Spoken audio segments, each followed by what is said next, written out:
All right, here's Chelsea's Cousins by the Dozens puzzle. This is the box that I made.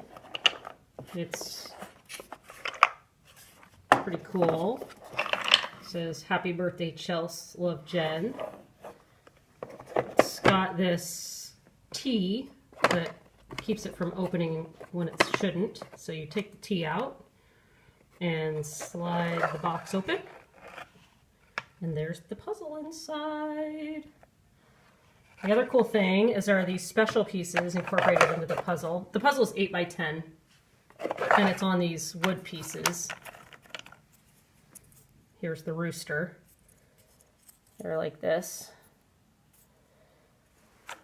This is one of the pieces that's identifiable. The rest of them are just kind of these random pieces shaped like so.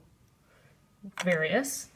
But here are some of the fun shapes that are incorporated into the puzzle. Cool. 60 pieces in all, and it's actually kind of challenging, I think. Hopefully not too challenging. All right. Thanks for checking it out. Bye.